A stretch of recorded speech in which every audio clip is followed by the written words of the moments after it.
welcome to The Locker Room. Coming up on the show tonight, we ask how much longer will Isco be a Real Madrid player, and would Eden Hazard be a good fit at the Bernabeu? We weighed in on the Mahrez versus Leicester City saga, and we ask if PSG would welcome their game being postponed this weekend with that massive Champions League clash with Madrid just around the corner. It's the usual suspects on tonight's panel, and Ray Hudson is all for the Winter Olympics, but just don't expect him to watch the curling. Curling, I'm actually changed my mind a little bit on it, so, you know, I'm looking forward to Sweden beating Canada. OK, so he's going for Sweden. Well, now he's in trouble with the Canadians. Let us know what you think, Canadians, about Ray Hudson going for Sweden. Let's start with a Real Madrid topic tonight. Zinedine Zidane has rubbished reports that he wants to sell Isco this summer. One of the articles claimed that the sale of the Spaniard would open the way for Madrid to sign Eden Hazard. Even if these reports are fake news, we wanted to ask the panel which player they think would be the best fit for the side right now out of the two of them, Isco or Hazard. I'm going to jump in Isco because I know he's going to go nuts about Isco. So I'm going to get a few words in just to set him up, tee him up here. But he's a star for Spain, so why would you want to get rid of him? He's younger than Hazard. He scores almost as many goals, and in the matches he's played, he's come off 10 times. So he's scoring nearly as many goals per game, and he's been substituted every time. And he's settled in Madrid. You've got to hope that Hazard arrives, settles in, learns the language and everything else. So I'm saying categorically, Isco to stay, and you can back that up. I could kiss you, Gary. I could kiss you. Everything Gary said has been dead right. Thomas probably has a different viewpoint because on the tactical side of it, it depends on how this Real Madrid team is going to go on going forward and next season, because Hazard may be a better fit by then. But for me, right now, Isco brings everything to this team: invention, creativity, breaking lines, setting up goals, scoring goals. He's Spanish, they love him. And it was good to hear Zidane say, we don't want to sell him. So maybe it is a load of, you know, storm in a teacup. What do you think, Thomas? I think Hazard is a better version of Bale and will fit so much better with Real Madrid and is a better, more effective player than Isco ever will be. I hate to say it, 26. And you're talking about stats. Let me just give you some stats here. Goals per game, all right? Hazard, way over Isco. Assists, way over Isco. Shots, way over Isco. Offensive duels, way over Isco. Defensive duels, by the way, way over. Take-ons, by the way, over. He is 10-plus goals since 2011 when he was in Ligue 1 and scored 25 goals. For anybody to say that Isco is a better player, Isco is for Man City or for Barcelona, not for this current Real Madrid team, the way Mr. Zidane wants to play, which is more of an attacking counter team, and Hazard can break people down and he can score goals. He carried them through to the World Cup, to the World Final. Club champions of the world, European champions. What about last year, the whole year? That's what I'm talking about. He was the best player for the last 2 seasons. He's been absolutely brilliant. No, I think it's crazy that we're even discussing Isco. 4 or 5 months ago, he was the best player in Spain. Yeah. Best player of Real Madrid. Fantastic year last year. Amazing. Yeah. This year, so-and-so. As the whole team, by the way. Not only him. The whole team is... And we're going to get rid of him for Hazard? But do you not think it might suit Isco right now? Because he's not playing as much as he would like to be, surely. Do you not think there would be part of him thinking, maybe I'd love to see him at Liverpool. I think he'd be a great fit at Liverpool. From Real Madrid, the biggest club in the world, you're going to go to Liverpool? I'm just saying, I don't want... But I'm going to block you on Instagram, man. I'm going to block you. Liverpool, man. They're building something. Here's something else. If they want to get Hazard, what's he going to cost them? 150 million? 200 million? When you have an equal player, and I know what your stats say about more goals, but he was substituted 10 times. How do you score when you get pulled off the pitch every time? One thing, he plays up front, Hazard. Yeah, okay, with more up front. Yeah. Isco doesn't play up front. He plays in the midfield. So, of course, Hazard's going to score more goals. I think I'm going to block you guys by the end of the show. Guys, just continue saying these things. I'm blocking everyone tonight. Guys, talking about blocking, what are you going to block? Don't block me, all right? Be easy. Statistics don't lie. They just don't lie. Both for Belgium, guys, they don't always tell the truth. That's also true. Both for Belgium and for his respective club, he's way more effective in everything that he does. So it's not just, well, in Chelsea for certain stuff. Now in Belgium, he's the key man in midfield. He can distribute. He has more assists, by the way, than Isco. Okay? They didn't win a thing, Thomas. They won the championship. Did Chelsea win something? One league. Okay. One league. Okay. What did Isco win? What did Isco win? Everything. Rocky. Isco's Real Madrid were world champions, European champions With all twice. due respect, On and on. Vasquez played more minutes than Isco did last year. No, and I can prove that to you. Vasquez played more minutes Nobody than has Isco. played more for Zidane than Isco. No. And you cannot look at His Vasquez. best 11, Isco was not in. It was Bale, Benz, Ronaldo, Modric, Kroos, and Casemiro. End of story. When Bale was injured, he used Isco at times, but more so Vasquez, guys. BBC took the preference, I'll give you that. But when they weren't available, it was always him. But here's the thing. You're assuming that Hazard can take his form with Chelsea and Belgium and bring it to Madrid. How many big-time players, and you've played there, I mean, the Ozil came. What a good play. He didn't survive. Di Maria didn't survive. Gary. I tell you what, there's no guarantee that Hazard settles in. I don't think Hazard's that good. I mean, just fundamentally, as a footballer, I don't think he's anywhere close to being as good as Isco. I don't understand how we can, like, from 3 months ago, he was the best player. Now he can't play in Real Madrid. It can't be. This cannot be real. We cannot say these things. People that have never played can say we can't say these things on TV because they're going to arrest us. No, I disagree with We're going to get arrested saying these things. I disagree with He's a Zidane, phenomenal player. They've become more pragmatic, more low pressure, and on the counter. On the counter, Eden Hazard is one of the best players in the world, driving with the ball and without the ball. Isco's good in tight spaces, but he's going nowhere. Since he's been in the team, they've been losing. Every time he's been in the team, Isco, they've been losing the whole year, right? Exactly. We said it since 5 months. For 5 months, we've been saying they're horrible this year. Okay. But the whole team. Okay. Ronaldo. So what about Ronaldo? What are we going to do? We're going to say Ronaldo and by who? Because you're a big Zidane, and you said, "Oh, it's not Zidane." Why doesn't Zidane start him more often? Because I have no clue. I'm just telling you. Now you don't have a clue, Thomas. I don't know why I'm not there. If you want to call him tonight, I'm just saying that if you got 25 players and 25 players, all of them are playing horrible. Yeah. It's not one If he's the best player in Spain, then he should carry the team. If Hazard is so good, why are Chelsea fourth and Real Madrid are fourth? He's not driving them to winning the title. Last year they won the title, but so did Real Madrid, and they won Europe, and they won all sorts of things. This year, Chelsea are horrible, Real Madrid are horrible, the players are all suffering with them. And on top of that, Isco doesn't want out. He doesn't want out. He's heartbroken here. He doesn't want to. He doesn't want to leave. He said himself he wants to stay here forever. Hazard, he wants out. So that sums him up as a person as well. Okay. Chelsea in fourth. Hazard 10+ goals. Real Madrid in fifth. Isco 4 goals. End of story. Thanks for coming. Thomas, they're different positions. Hazard can play 3 or 4 positions. Isco cannot. So versatility is so important. I disagree. Well, that's my opinion. Like, maybe you want to buy Hazard, okay, but you can't sell.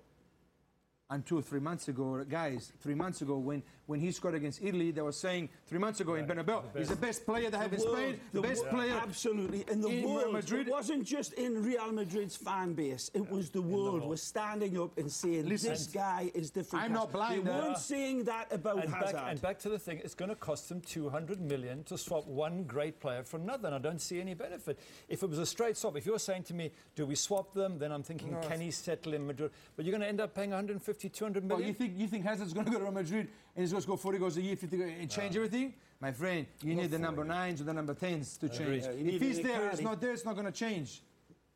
Thank you. All right, 16 goals last year, 14 the year before, 20 before. Statistics. World Cup qualifying, by the way, 8 goals, Isco 4. So, here we go. Let's move on to talk about Real Madrid's next opponents in Europe, PSG. Now, their game against Toulouse on Saturday was under threat due to a farmers' protest in the region. Yep, the farmers have been protesting, and there were reports that they might surround the stadium in Toulouse, which would actually stop that game being played. Anyway, many speculated that Unai Emery's men might welcome the rest ahead of next Wednesday's Champions League game. You're a PSG player. Would you rather play this game on Saturday, or would you rather rest ahead of a crucial match in Europe? I think I'd rather rest. I think I'd rather build up for it. I don't want to risk injury. Look, PSG don't have to win this match in reality, and they have a big squad. So he can put out a complete second string. I always think before big matches, and they're going to travel away, PSG, for the first games, they've got to get on planes. I'd rather sit at home, take a quiet weekend, focus all my energy on they've got to get around the track as first, Gary. I mean, assuming the game can be played. Isn't it 8 days off? Yeah, but they're talking about... From one game to the other, it's a lot, 8 days. Now, it looks as though it'll be played, but it is an interesting question. And It's a week. Neymar is Just over supposed to a be week. in the team, so they're going to play a pretty it's like strong Sunday, team as well. So I would certainly prefer playing rather than Would you? resting any time. Yeah, absolutely. Yeah, you want to get into the game. I you said to get the Kay groove. before I would play, but now that game's too important for him. I would rest. Yeah. Yeah. What do you reckon? Thomas? Do you disagree with us all? I He's agree. still wounded about the Well, I looked at some of the last games, and Unai Emery has substituted and rotated a lot. I think this would be a great game for him to get his 11, some sharpness. Listen, you know Conte. You know, they don't get a lot of tough games. So just to say, oh, we'll take 8 days off and rest a little bit, I think they need competition. And I'll take Neymar and some of your better players off at the 60th minute. That's my opinion as a coach. If you get into a rhythm, it's a tough one, correct? Yeah. OK, moving on to a short break now. Still to come, is Mahrez being held hostage by Leicester City? And has Pep Guardiola's coaching philosophy encouraged unrealistic ambitions for other football managers? And who's going to win the North London derby? The debate continues after the break.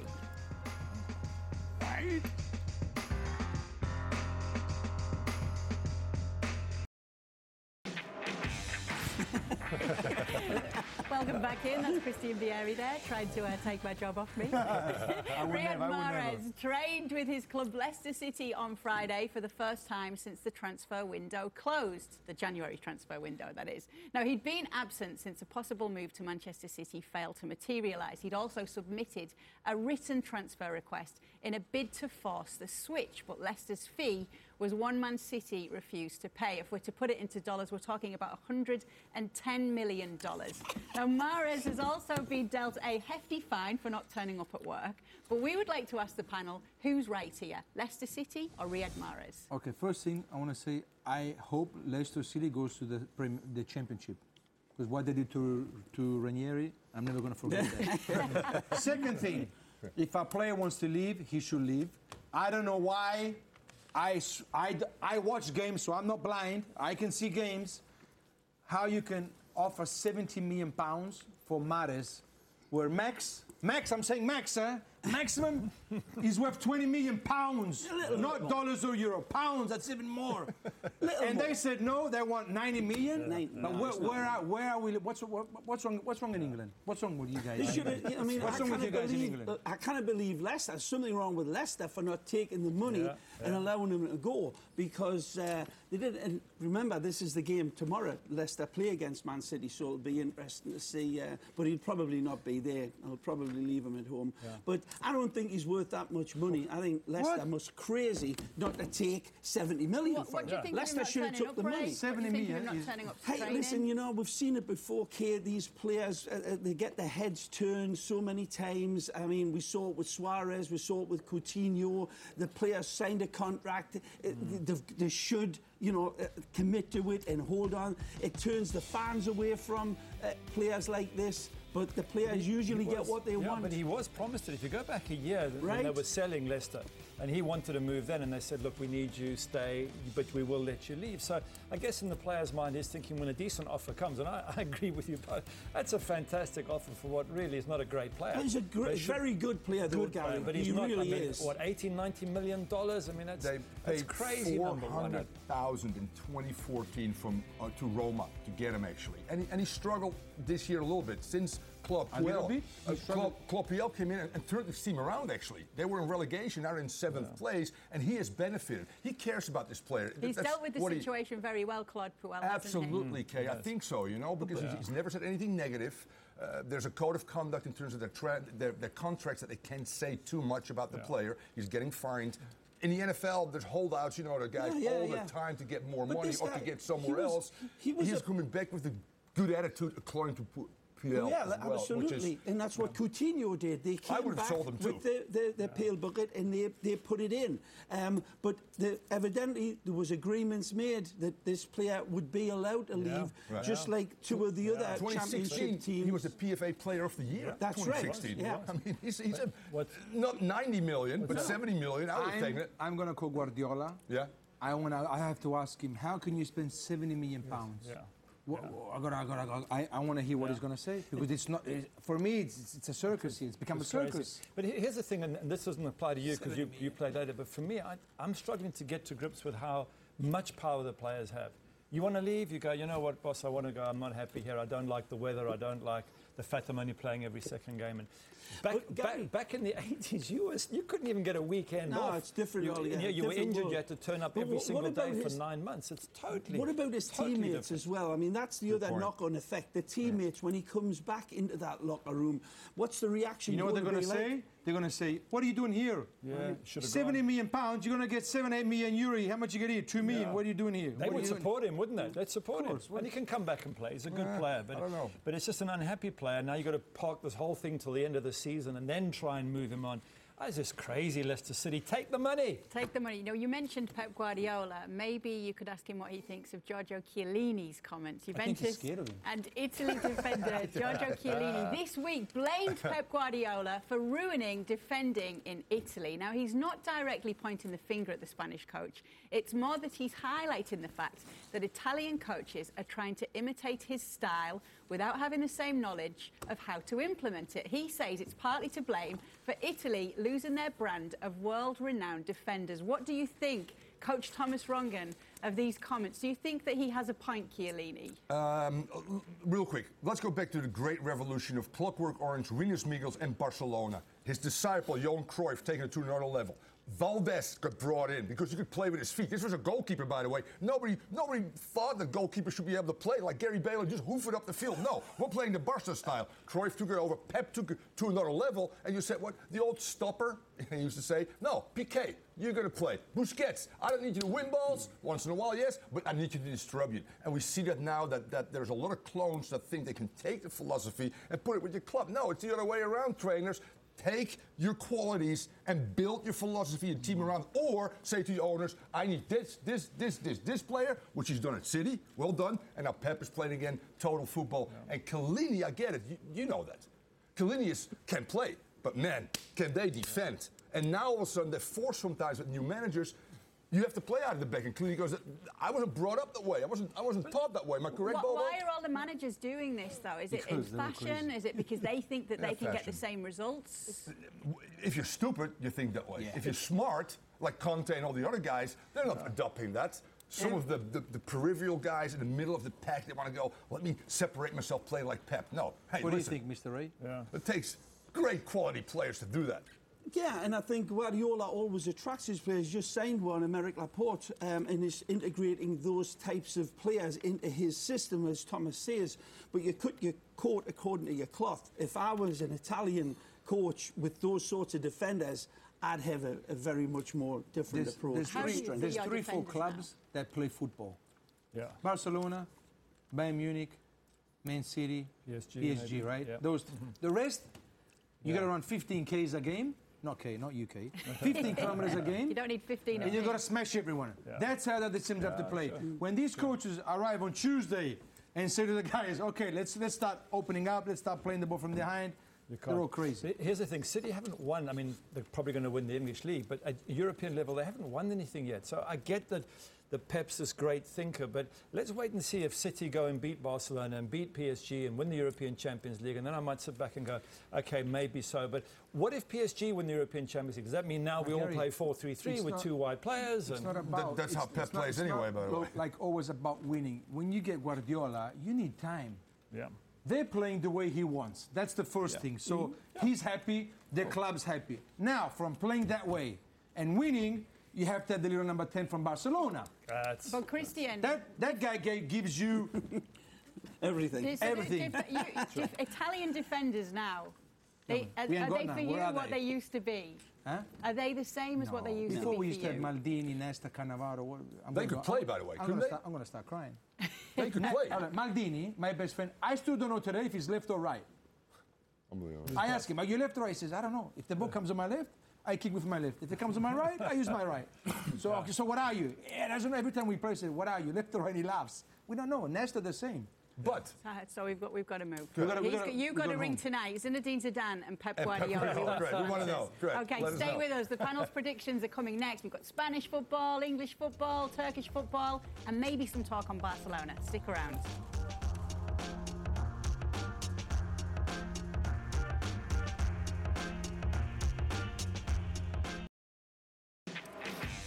Welcome back to the locker room. We've got some big games to predict this weekend. Let's start in the Serie A with Napoli against Lazio. Napoli need a win and only a win to take top spot back off Juventus. Gary, what have you gone for? Okay, Napoli, don't laugh. But I'm going for the draw. I'm going for the draw. Lazio have lost 2 away from home, so Lazio need to get back on. Be quiet with it. They have to get back on the trail of getting some points, Lazio. And Napoli might be missing Dries Mertens, and I think he's crucial. So close game. Go on, what do you reckon? Absolutely Napoli. Lazio's in free fall, although Mr. Vieri says that Lazio's never lost 3 games in a row. Am I correct? Yep. You go with Lazio? Right. Draw. There you go. Thank you. I'm going with Napoli. But Right. it'll Thank be you, a Rocky. tough game. Defensively, Napoli's got to really take, because this Lazio team's got goals in them. 0-0. Yeah, I'm Draw with for you you. there. Oh, my I've God. gone for Italian Napoli as well, football, even though man. I've got a soft spot for Come Lazio. I've on. gone for Napoli on this one. killing I want me. them to stay top at the end of this weekend. Spurs against Arsenal, the North London derby. Gary Bailey. Okay, don't laugh again. But no, I'm not going for the draw. I'm kidding. Spurs to win. I mean, the last 10, they've won 8, they've drawn 2, they put 2 past Man United, Gary 4 didn't pick a past draw. Everton, 5 past somebody did? else. They're too good at home. Well, they've given you a draw anyway by And they shoot. default. I have that because I always say Yeah, draw. sure. Okay. Correct, because you did say draw, by the way. Initially, I did say draw. You're Yeah, right. you did say. Thomas. Arsenal must win. If not, they're done. They're over with. Ray. This is a new-looking team of Arsenal. Yep. They're looking very good. I'm going with Spurs. Oh, Rocky, come on, Mkhitaryan. Christian. I'll bum you on. Spurs. 2-1. Okay, please. Don't give me some laugh. love. Get it. Don't laugh. Get it. It's Don't just I'm laugh. always disappointed when 2 big teams face one another, Okay. and it's usually a draw. Oh, my For a God. Gary I'm the Bailey only one. draw. Arsenal They're there. brilliant at Wembley. Let's not forget that as well. so They're Spurs. very good at Wembley. Okay, Which is I'm very going for So a is draw in this Newcastle. one. Do we have time left? Yeah, there's no need to do that. More time? Newcastle. We've got to go. Okay, no more time to pity. talk Barca. We'll do so okay. on Monday. Thank All you right. so much for joining us on the locker room. Whatever We'll see you on Monday. happened Watch to all He's the going live for action this Newcastle. Can you weekend. believe And it? Kev Egan's reports think from they're gonna Orlando win the for the Maldives US before the end of the Soccer year. Where are the LA. Bobo Vieris in the Newcastle world? over Forget Man it. United, Never, baby. no chance. No chance. Come on, DeAndre Yedlin. Yes. A little yank.